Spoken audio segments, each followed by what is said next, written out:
Mari kita mencoba kembali ke Taman Eden. Tragedi yang terjadi di Taman Eden. Kita telah melihat keindahan dari panorama yang indah. Tuhan Allah menciptakan Taman Eden, dan di sanalah Adam dan Hawa dengan semua keindahan, dengan tidak ada kekurangan. Makanya dikatakan walaupun mereka keduanya telanjang, manusia dan istrinya itu, tetapi mereka tidak merasa malu. Karena mereka dalam keadaan yang sempurna dari pabrik, di mana Tuhan Allah baru menciptakan mereka dan belum ada masuk kejahatan dan dosa di tengah-tengah masa ini. Tetapi tragedi di Taman Eden, Kejadian pasal 3, Alkitab kita mengungkapkan keindahan pasal 1 sampai pasal 2, di mana tragedi manusia berbuat dosa belum ada. Tetapi pasal 3 muncullah yang kita alami hari ini. Mari kita berdoa. Sebagaimana kami yang diciptakan oleh Tuhan Allah masih rindu mendengar. Bagaimana jadinya sekarang? Kalau sebelumnya kami dengar keindahan, tetapi bagian pasal 3 akan kami dengar masuknya racun, masuknya bahaya, masuknya ke tengah-tengah dunia tragedi, membuat kebahagiaan menjadi sirna, membuat semua kita merasakan bagaimana pahitnya. Biarlah kami menangkap pengertian ini untuk kami lanjutkan berjalan sehingga kami dapat mengenal Tuhan Allah pencipta kami itu, dan kami boleh bercakap-cakap dan tahu bahwa Tuhan Allah telah memberitahukannya kepada kami. Kepahitan terjadi karena manusia sudah ditipu oleh si iblis itu. Berkati kami Tuhan kami Yesus. Amin. Kejadian pasal 3 itu judulnya manusia jatuh ke dalam dosa. Tragedi terjadi, kebaikan yang sudah dibuat oleh Tuhan Allah dirusakkan oleh satu orang. Ini permulaan kita dengar, kebaikan yang dibuat Tuhan Allah dirusakkan. Ayat diberikan oleh Tuhan Allah. Ular itu berkata kepada perempuan itu, tentulah Allah berfirman, semua pohon dalam taman ini jangan kamu makan buahnya, bukan? Ada orang yang datang ke Taman Eden itu namanya ular si cerdik. Ular yang cerdik ini datang ke situ. Tapi apakah ini setan belum diceritakan di sini, tapi setan memakai oknumnya ular itulah. Inilah yang sederhana Alkitab mengatakan, kapan Taman Eden dirusakkan. Lalu sahut perempuan itu kepada ular itu, buah pohon-pohonan dalam taman ini boleh kami makan. Jadi rupanya kalau sekarang pun sudah biasa kita bisa berbicara kepada binatang-binatang dan dapat kita jinakkan. Sebenarnya itu sudah ada terjadi sebelumnya di Taman Eden. Makanya Adam bisa memberi nama kepada binatang-binatang. Dan di sini pun kita jumpa. Lalu sahut perempuan itu kepada ular itu, buah pohon-pohonan dalam taman ini boleh kamu makan. Tetapi tentang buah pohon yang ada di tengah-tengah taman, Allah berfirman, jangan kamu makan atau raba buah itu, nanti kamu mati. Saya tidak mengungkapkan bagaimana cerita jatuhnya Adam ini dengan Hawa berbuat dosa. Saya hanya mengungkapkan fakta bahwa ada yang menggoda si Adam dan si Hawa. Kalau dalam cerita ini Anda bisa lihat, oh ini perempuan itu yang digoda. Boleh. Tapi kita memfokuskan kapankah Taman Eden itu menjadi tragedi yang mendatangkan pengalaman kita yang kita alami setiap hari. Ayat 4. Tetapi ular itu berkata kepada perempuan itu, sekali-kali kamu tidak akan mati. Tetapi Allah mengetahui bahwa pada waktu kamu memakannya, matamu akan terbuka dan kamu akan menjadi seperti Allah, tahu tentang yang baik dan yang jahat. Mungkin Anda masih ingat apa yang dikatakan Allah kepada Adam. Kalau engkau makan buah ini, engkau akan mati. Saya baca sekali lagi. Tetapi pohon yang pengetahuan tentang yang baik dan yang jahat itu, janganlah kau makan buahnya. Sebab pada hari engkau memakannya, pastilah engkau mati. Datang si ular, ayat 4 kita baca. Tetapi ular itu berkata kepada perempuan itu, sekali-kali kamu tidak akan mati. Sekarang yang mana yang benar? Apakah Tuhan Allah yang benar atau si ular yang benar? Maka sekarang ini kita juga banyak mendengar apa yang kita ketahui, tetapi kita harus memikirkannya. Yang mana yang benar dan mana yang akan terjadi. Tetapi ular itu berkata kepada perempuan itu, sekali-kali kamu tidak akan mati. Baru disambungnya. Tetapi Allah mengetahui bahwa pada waktu kamu memakannya, matamu akan terbuka. Dan kamu akan menjadi seperti Allah, tahu tentang yang baik dan yang jahat. Baik, kita ulangi sekali lagi. Apa yang dikatakan ular itu kalau kita garis bawahi, dia, mungkin Anda katakan, dia membohongi si Hawa. Boleh. Atau Anda akan katakan si ular ini mengatakan palsu. Boleh. Atau Anda katakan si ular ini menyangkal kebenaran yang Allah katakan. Kalau saya pilih kalimat yang terakhir, menyangkal, sekali-kali kamu tidak akan mati. Kebenaran yang dikatakan oleh Tuhan Allah disangkal. Sekarang kita akan menonton yang mana yang nanti akan jadi. Kalau seorang ibu katakan kepada anaknya, nakku, jangan pegang api ini ya. Jangan pegang, nanti kau terbakar.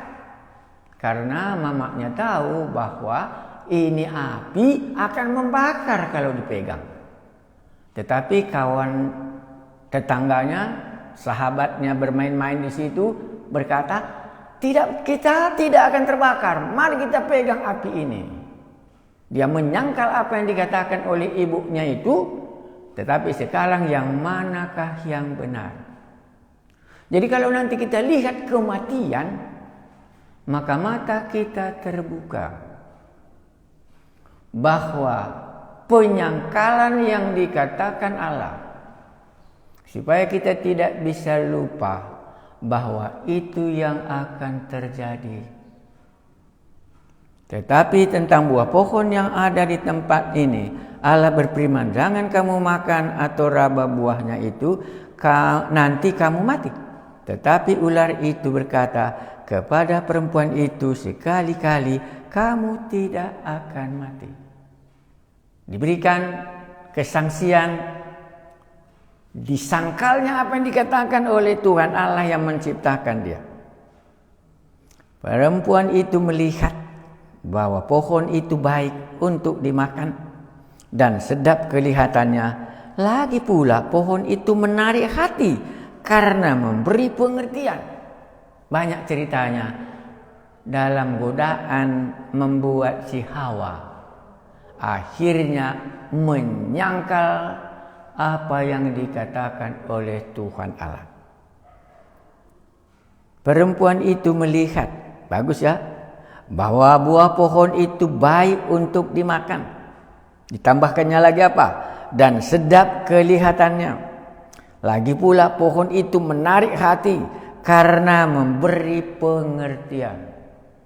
Banyak godaan dan daya tarik di mana ular sudah menyangkal apa yang Tuhan Allah katakan. Mungkin Anda katakan bagaimana prosesnya Adam dan Hawa jatuh ke dalam dosa. Boleh. Saya tidak akan menyinggung apakah daya tariknya hebat atau tidak hebat. Yang saya hanya mau katakan satu sisi. Ular itu menyangkal. Sekali-kali kamu tidak akan mati. Yang mana yang harus dipercayai dan yang mana yang harus didengarkan dan yang mana yang benar terjadi nanti. Lalu ia mengambil dari buahnya dan dimakannya dan diberikannya juga kepada suaminya yang bersama-sama dengan dia, dan suaminya pun memakannya. Apa arti ayat 6 ini? Maka Anda akan katakan Adam sudah menyangkal bahwa kalau kau makan buah ini engkau akan mati. Adam berkata dalam hatinya dan si Hawa, kami tidak akan mati. Tetapi itu akan memberikan pengetahuan dan akan memberikan enak kami dengar. Adam dan Hawa begitu dekatnya dengan Tuhan Allah. Tetapi sekali datang si ular itu, dia lebih mempercayai daripada apa yang dikatakan ular ini. Sehingga Adam dan Hawa menyangkal apa yang dikatakan oleh Tuhan Allah. Kalau kau makan buah ini, engkau akan mati. Si ular katakan engkau tidak akan mati. Banyak yang bisa menggoda kita. Tetapi cuma satu keputusan. Aku menyangkal atau mengaminkan yang dikatakan Allah itu yang akan jadi. Mungkin Anda akan dapat berkata, yang mana yang benar? Si ular kah atau yang benar adalah Tuhan Allah yang memberikan napas kehidupan kepada Adam dan Hawa? Makanya dengan sederhana dapat kita katakan hari ini kalau kita melihat kematian, Allah mengatakan yang kukatakan itu yang benar. Yang dikatakan ular pembohong ini, entah apapun Anda nanti akan ceritakan, ular ini apakah lambang iblis, ataukah ular ini lambang kecerdikan, atau ular ini memang pembohong dan pembunuh dari dahulu. Yang saya mau katakan hanya satu, bahwa ular ini mengajak Adam dan Hawa menyangkal apa yang dikatakan oleh Allah. Jadi sekarang Allah harus mengatakannya supaya kamu tahu bahwa apa yang kukatakan itu yang akan terjadi. Maka kita pengalaman kita dari hari ke hari mendengar manusia mati. Waktu kita mendengar manusia mati, kita harus ingat cerita di Taman Eden ini. Orang yang menyangkal apa yang dikatakan oleh Tuhan Allah, dia akan mati sebagaimana kita alami hari ini. Pelajaran kita dari Taman Eden akan membawa kita pengalaman selama kita hidup di bumi.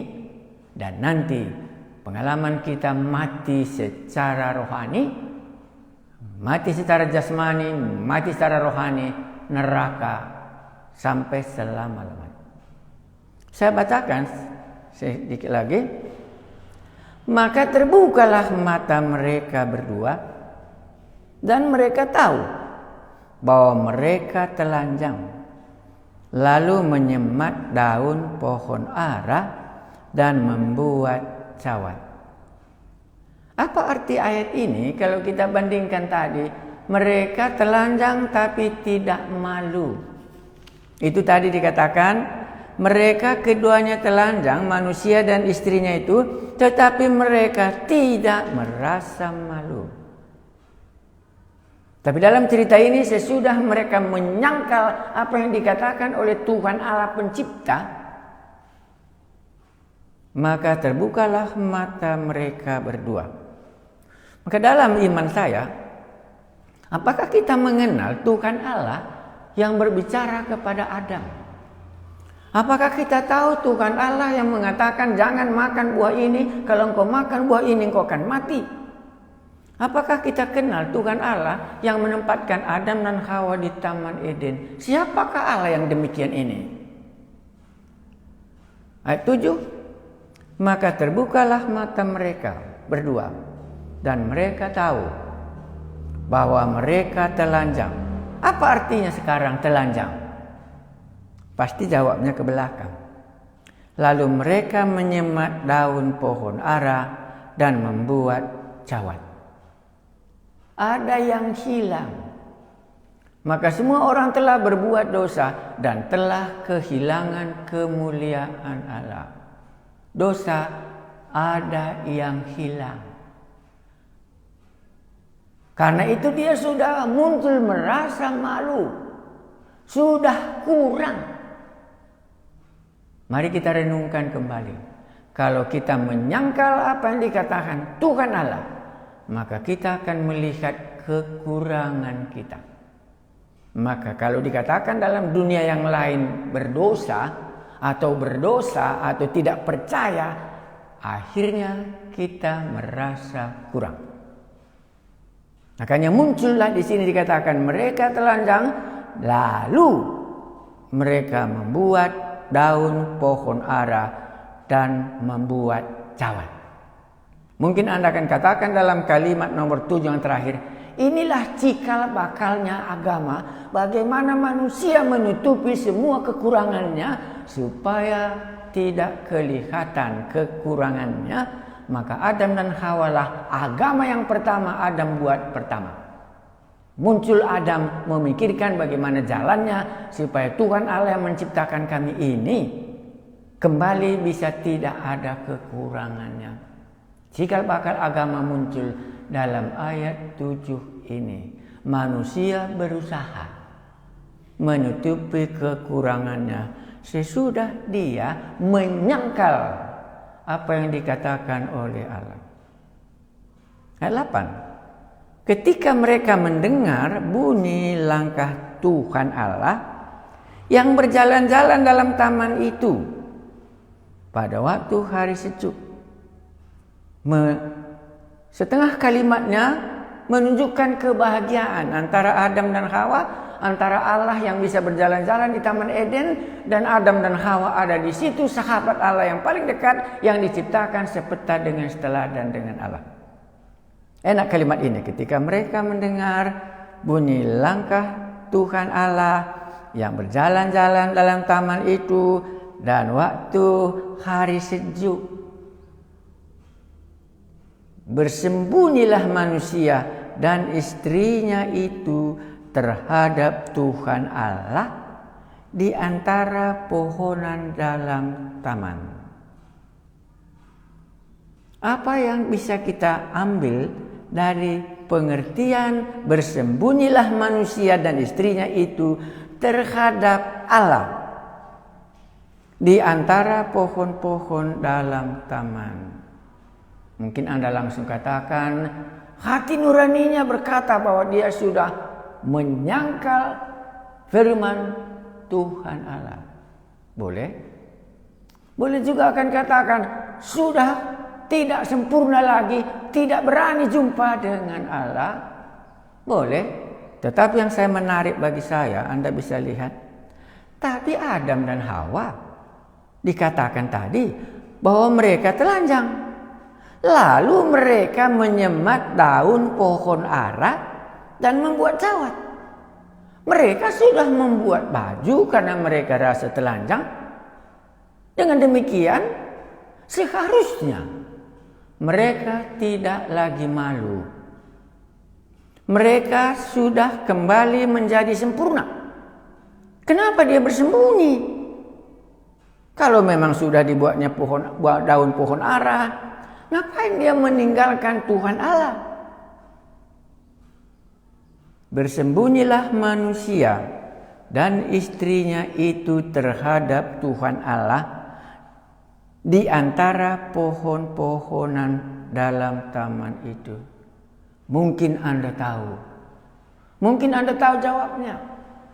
Baju yang dibuat oleh Adam dan Hawa itu tidak cukup menutupi kekurangannya. Maka sampai hari ini semua orang, kita tahu bagaimana caranya supaya kita bisa kembali kepada Allah, dekat dengan Allah, jangan malu berjumpa dengan Allah. Kita buat cara kita sendiri seperti Adam dan Hawa. Tetapi kalau kita tiru cerita Adam ini, kok enggak berhasil dia? Kalau memang sudah dibuatnya caranya sendiri, kenapa dia tidak berani berjumpa dengan Tuhan Allah itu kalau memang daun pohon ara yang sudah dibuatnya membuat sawatnya, menutupi kekurangannya, ngapain lagi dia bersembunyi?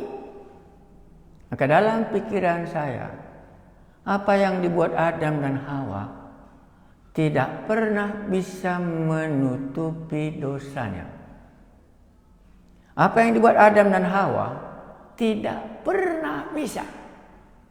Maka sampai hari ini pun kita akan bersama dengan Adam dan Hawa. Pengalamanku juga sama seperti Adam dan Hawa. Sudah aku coba semua cara. Tapi waktu aku berjumpa, waktu aku mau datang kepada Tuhan Allah seperti Adam dan Hawa ini, aku gemetar. Maka aku coba juga menutupi dengan bahasa manusiawi. Bahasa manusia aku berkata, memang aku kurang, tapi ampunilah aku dalam kekuranganku itu. Sudah amin pun tetap juga dalam hati kita, aku belum layak. Adam dan Hawa membuat cawat, jalan menutupi dosanya yang sudah dia lakukan dengan menyangkal apa yang dikatakan oleh Tuhan Allah. Kalau kau makan buah ini, kau akan mati. Kelihatannya Adam gagal, ya. Jadi kalau boleh kita menerima dua hal saja. Adam menyangkal yang dikatakan oleh Allah. Dia sudah dibohongi oleh si iblis.